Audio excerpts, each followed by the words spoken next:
Hoje nós vamos conversar sobre o conceito de integração de sistemas e mensageria do curso de Arquitetura de Sistemas Avançados da Digital Innovation One. Bom, os objetivos dessa aula são mostrar o que é a arquitetura em mensageria, comunicação assíncrona entre os serviços utilizando esse Message Broker e gerenciamento de erros numa arquitetura assíncrona usando um serviço de mensagens. Bom, requisitos básicos para entender o que nós vamos conversar hoje. Você tem um entendimento básico sobre o REST API. Vamos conversar um pouco sobre comunicação de aplicativos externos da arquitetura, como apps mobile ou aplicações web, com a nossa plataforma. Então, não vai ser necessário um conhecimento aprofundado no assunto, mas um overview seria interessante. E um conhecimento básico sobre message brokers. Conhecer pelo menos alguma ferramenta ou como funciona Kafka, MessageMQ, Kinesis ou qualquer outra plataforma de mensageria. Bom, vamos iniciar então sobre o que é uma arquitetura em mensageria. Uma arquitetura básica sobre o uso de mensagens seria mais ou menos algo assim. Imagina que nós temos serviços externos, temos aplicações client, como por exemplo uma aplicação web ou mobile, que vão fazer comunicações através de HTTP para um serviço. Esse serviço terá então um proxy de entrada. Esse proxy poderá hostear requisições para o serviço 1 ou para o serviço 2, enfim, diversos serviços que nós temos aqui dentro, e qualquer operação realizada nesses serviços, isso será gerado uma mensagem. Então, possivelmente, isso aqui pode fazer um request para o serviço 1, no qual ele vai comunicar com uma API, um serviço externo, gera uma mensagem, essa mensagem pode ser consumida por outros serviços. Da mesma maneira, pode ser o serviço 2 recebendo um request, manda uma mensagem para mandar para a arquitetura inteira um certo evento, uma operação que foi realizada.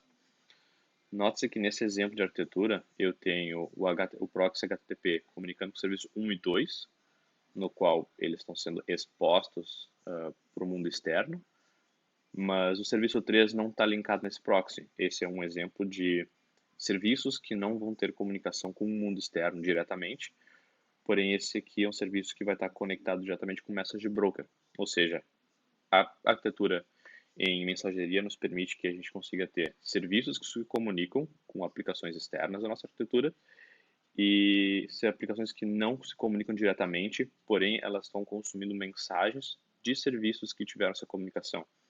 Então, em operações como, por exemplo, cadastro de usuário, a aplicação pode chegar a fazer um request HTTP por um serviço que irá criar esse usuário. Esse usuário pode, por exemplo, ser colocado no serviço externo, pode ser inserido num banco de dados, enfim, esse serviço vai lidar com a lógica de criação de usuário. Após que tiver tudo pronto, tiver realizado a operação de cadastro de usuário, esse serviço responde de volta dizendo usuário cadastrado com sucesso, está aqui o ID do usuário, etc, etc. E possui também um serviço, uma lógica de criar uma mensagem nesse Message Broker, que por sua vez vai ser espalhado, vai ser feito um broadcast para todos os outros serviços interessados em ouvir mensagens sobre cadastro de usuários. Então, assumindo, por exemplo, que esse serviço 3 seria um serviço de pagamentos, por exemplo, esse serviço pode sim estar interessado em ouvir qualquer mensagem de cadastro de usuário. Para toda vez que tiver um usuário cadastrado ou uma atualização no usuário, informação cadastral de um usuário, esse serviço pode querer sim ficar sabendo para na hora de fazer uma cobrança poder colocar informações necessárias. Enfim, esse é só um exemplo, pode ter várias outras utilidades aqui. Bom, prós e contras a ter uma arquitetura mais ou menos como aquela que eu mostrei utilizando mensageria. A grande vantagem é o desacoplamento. Então, ficou bem claro que eu tenho uma arquitetura na qual os serviços não comunicam diretamente entre si. É tudo uma comunicação através de um message broker. E essa comunicação ela acaba sendo assíncrona. Então, eu tenho um serviço que recebe o request, ele faz uma determinada operação, manda um response para o cliente e também manda uma mensagem fazendo broadcast para o serviço. Esse desacoplamento acaba facilitando também o plug and play. Então, se eu quiser hoje pegar aquela arquitetura, colocar um sistema novo, um serviço novo, com determinadas features, e eu quiser que esse serviço consiga lidar com dados de usuário ou qualquer outra informação, basta eu colocar esse serviço na minha stack, plugar esse serviço num message broker e começar a escutar as mensagens que vão vir de usuários ou de todos os tópicos que eu possuo interesse. Fazendo isso, eu não preciso alterar o serviço que produz a mensagem, que esse serviço tem interesse, e simplesmente coloco ele nesse message broker e começo a escutar mensagens e automaticamente ele vai começar a receber os dados e vai conseguir trabalhar. Então fica muito fácil eu plugar um serviço novo sem ter que alterar outros serviços para que ele comece a funcionar. Da mesma maneira, seria remover ou substituir um serviço. É muito fácil eu tirar um serviço e colocar outro no lugar, ou simplesmente tirar um serviço por uma feature que não existe mais, que toda a arquitetura vai continuar funcionando, nada será impactado. Né? Nenhum serviço que produza mensagem para aquele que foi removido vai ser afetado, porque não tem essa comunicação direta. Então nunca vai acontecer o caso de o serviço 1 tentou mandar uma mensagem diretamente para o serviço 2, o serviço 2 já não existe mais na rede, ele quebrou. Né? Esse quebrar, essa comunicação falhar não acontecerá mais, por ser tudo feito de uma maneira muito mais reativa do que proativa, vamos assim dizer.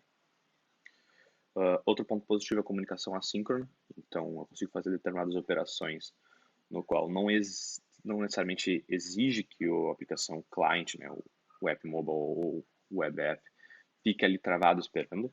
Então, um grande exemplo disso seriam pagamentos usando cartão de crédito. A própria operação de cartão de crédito já é uma operação assíncrona. Então, uma maneira que daria para fazer é, eu tenho a aplicação que quando o usuário clica lá em comprar, esse comprar vai gerar uma request para um serviço de pagamento, um serviço de cobrança, alguma coisa do gênero. Esse serviço responde para o cliente dizendo, ok, recebemos a tua mensagem, quando estiver pronto a gente avisa. E por baixo dos panos, esse serviço pode literalmente ter recebido essa mensagem, ter esse request, ter produzido uma mensagem, e esse serviço vai ficar ali esperando um outro serviço mandar uma mensagem de volta para dizer o serviço foi realizado com sucesso, o pagamento foi efetuado.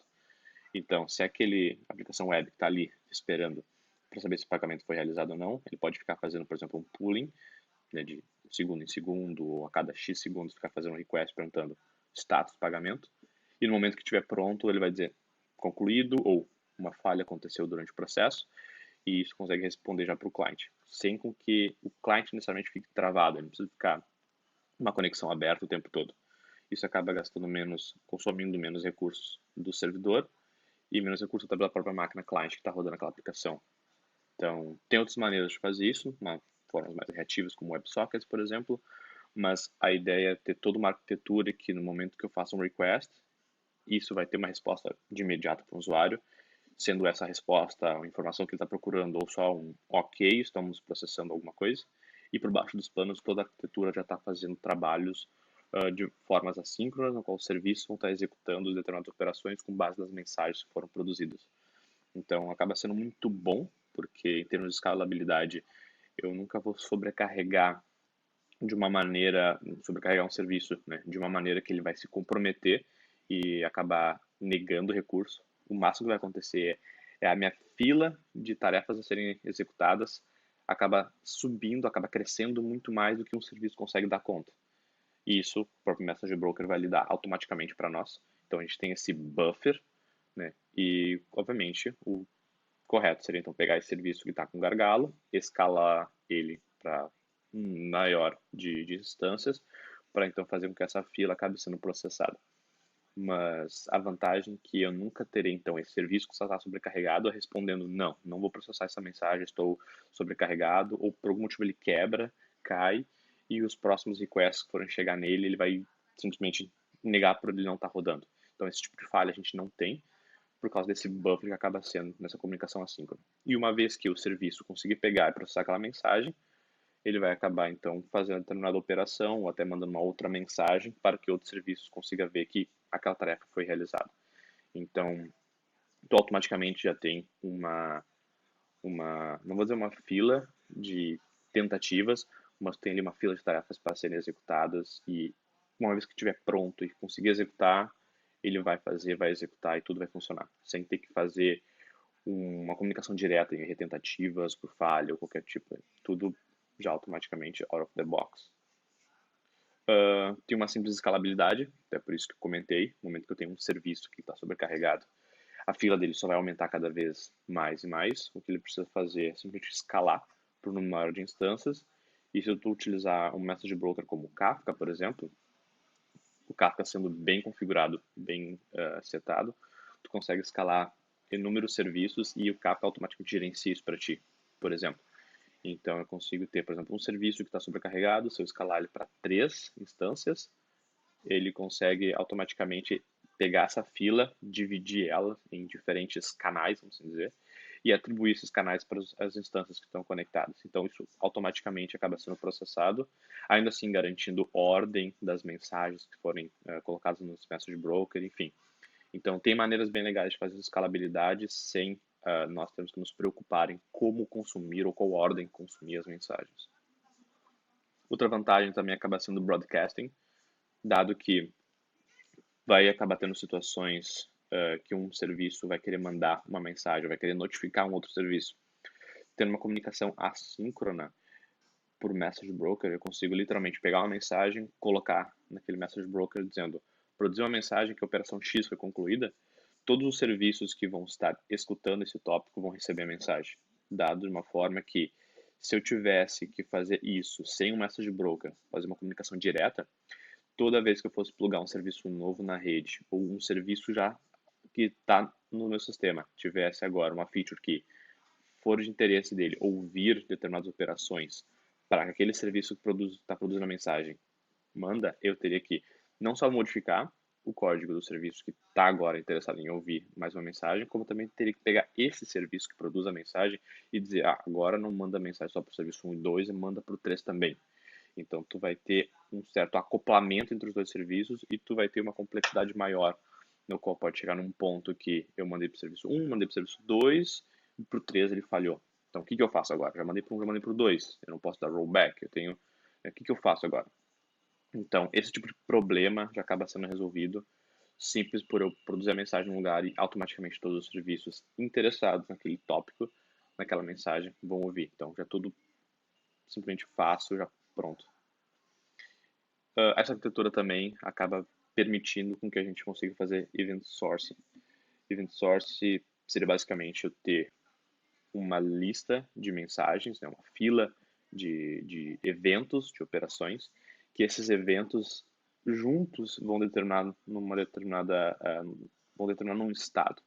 Então, por exemplo, dado que eu tenho uma conta bancária, eu iniciei essa conta bancária com saldo zero e sem nenhuma transação. No momento que eu fizer, por exemplo, um depósito, isso foi um evento. Meu saldo, um depósito de R$ 100 seria então o meu estado atual, uma conta bancária com uma transação e saldo de R$ 100. Se eu começar a fazer mais depósitos, transferências, pagamentos, enfim, cada operação vai ser um evento. E se eu pegar o estado inicial, que foi uma conta com saldo zerado, e for refazendo esses eventos, no final eu vou ter o estado que eu tenho hoje. Ou seja, se eu tenho informação, por exemplo, do meu saldo atual, num banco de dados, e por algum motivo esse banco de dados ele é perdido, se eu realmente pegar toda essa fila de eventos que eu tenho e reprocessar elas, eu consigo reconstruir meu banco de dados. Então, claro, tem vários padrões para event sourcing, isso é uma coisa que tem uma complexidade um pouco grande para determinadas operações, mas o core mesmo, a ideia principal do event sourcing é ter essa fila de eventos e usando o message broker fica muito fácil a gente poder trabalhar com cada mensagem ser um evento, então eu consigo aplicar event sourcing em cima disso. Os pontos negativos seria eu ter um single point of failure, né? Então minha arquitetura inteira acaba sendo comprometida se o meu serviço de mensageria cai. Por algum motivo, se aquele serviço começa a falhar, a arquitetura inteira quebra.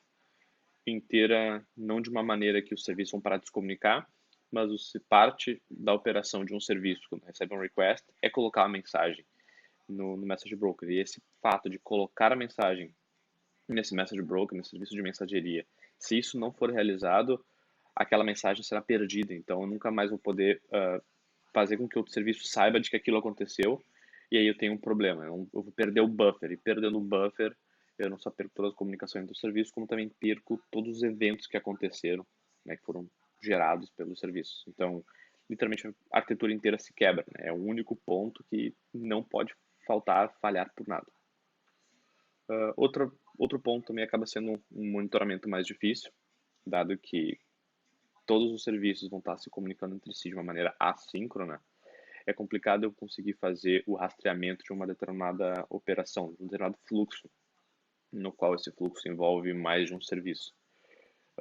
Então, eu vou ter sempre um request que entra no serviço, o serviço produz uma mensagem, outro serviço consome essa mensagem, faz uma determinada operação, talvez essa operação gere mais uma mensagem, outro serviço pega essa mensagem, faz outra determinada operação, e no final das contas, se eu for ver, eu tenho 3 serviços que fizeram operações por causa de um request que entrou lá no primeiro serviço. Então, como rastrear essas operações que foi linkada para aquele request é complicado, porque eu vou ter logs que vão ser gerados em diferentes serviços e em diferentes momentos. Então, pegar tudo isso e agrupar e falar, não, esses logs do serviço 1, 2 e 3, eles estão agrupados, eles estão relacionados de certa forma, isso tem uma certa complexidade para se fazer. Mas tem sim uma solução, um pattern que a gente pode seguir para nos auxiliar nesse ponto. Bom, então, falando um pouco mais sobre comunicação assíncrona entre os serviços. Vamos imaginar então um cenário simples, tá? De comunicação, no qual eu vou ter uma aplicação web que vai estar fazendo o request HTTP através de um proxy e o serviço número 1 é o serviço que vai estar recebendo esse request. Digamos que esse serviço fez uma determinada operação, uma operação simples, mandou uma mensagem para o message broker. Esse message broker possui essa mensagem do serviço 1 e vamos dizer que o serviço 2 quer consumir todas as mensagens que o serviço 1 está produzindo. Então, esse serviço 2 consome essa mensagem, faz determinadas operações, coloca no seu banco de dados, enfim, qualquer operação que precisa ser realizada por lógica do serviço 2. E como resultado, pode ser que ele queira mandar mais uma mensagem para o message broker. Dado que eu tenho também um caso que o serviço 3 possui interesse em receber mensagens do serviço 2, dado que o serviço 2 produziu uma mensagem, o serviço 3 pode ir no message broker, consumir essa mensagem, fazer determinadas operações, enfim, pode prosseguir produzindo uma outra mensagem, ou pode morrer a operação, o fluxo de mensagens. Aí pode ter várias lógicas, né? Pode ter vários meios de proceder. Mas isso pode ser um caso verídico, pode ser um caso que aconteça, de ter um serviço que produz mensagem, que um outro serviço consuma, esse serviço que consumiu a mensagem produza mais uma outra, e outro serviço vai acabar querendo consumir essa mensagem, então fazer determinadas operações. Acaba sendo uma comunicação assíncrona e desacoplada e indireta entre o serviço 1 e o 2 e o serviço 2 e 3. Então, esse seria mais ou menos um exemplo, né, uma operação de como funcionaria essa comunicação assíncrona usando um serviço de mensageria. Só que esse exemplo ele parece muito mais uma comunicação linear, tem muito mais um conceito de pipeline, por exemplo, pipeline linear, no qual tem um serviço que vai produzir uma mensagem, um resultado consumido por outro serviço, esse serviço produz uma mensagem, o resultado consumido pelo terceiro, e assim vai. Eu posso chegar num ponto que eu vou ter uma comunicação entre serviços de uma maneira um pouco mais complexa. Vamos usar o exemplo anterior, que eu tenho um request que entrou para o serviço número 1. Digamos que esse serviço número 1, ele fez uma determinada operação e escreveu uma mensagem no message broker. Porém, ao invés de ter o serviço 2 somente escutando aquela mensagem, eu tenho o serviço 2 e 3. Imagine que essas duas flechas são flechas de mensagens que estão passando pelo message broker e que são somente mensagens assincronamente e indiretamente sendo enviadas para o serviço 2 e 3. Tá? Abstraindo que essa flecha tem um serviço de mensageria no meio. O serviço 1 produz mensagem, o serviço 2 e 3 será responsável em consumir essa mensagem de uma maneira paralela, por exemplo. São completamente diferentes. O serviço 2 e 3 não sabem que eles existem, eles só sabem que eles estão consumindo a mensagem do serviço 1 e cada um deles vai fazer sua operação, seu trabalho indiferente, né? Então, totalmente independente. Dessa maneira, a gente tem não somente um consumidor, mas dois consumidores interessados pela mesma mensagem, pelo mesmo tópico, que seria o serviço número 1. E ainda pode escalar para um ponto de que o serviço 2 vai produzir mensagem que o serviço 4 e 5 tem interesse em ouvir. E o serviço 3 vai produzir mensagem que o serviço 6 e 7 tem interesse em ouvir. Então a gente pode chegar num ponto que a complexidade e e o monitoramento desses serviços e dessas operações que são realizadas se torna muito complexo. Então imagine como é que eu faço para rastrear, por exemplo, se o serviço número 6, ele, desculpa, serviço número 6 apresentou um determinado erro. Como eu consigo rastrear, como eu consigo entender que esse serviço 6 executou uma mensagem que veio do serviço 3, que por sua vez executou uma operação através de uma mensagem que veio do serviço 1, que por sua vez foi realmente trigado por causa de um request HTTP que veio de um cliente X. Então, são muitos pontos que acaba sendo muito complicado poder fazer todo esse rastreio até entender que a origem do problema foi esse request que teve esse payload, que foi nesse estado, outro serviço processou com esse estado, produziu essa mensagem, então isso gerou uma certa inconsistência de dados. Isso sim pode acontecer, essa inconsistência de dados, e então a gente acaba tendo uma falha no serviço.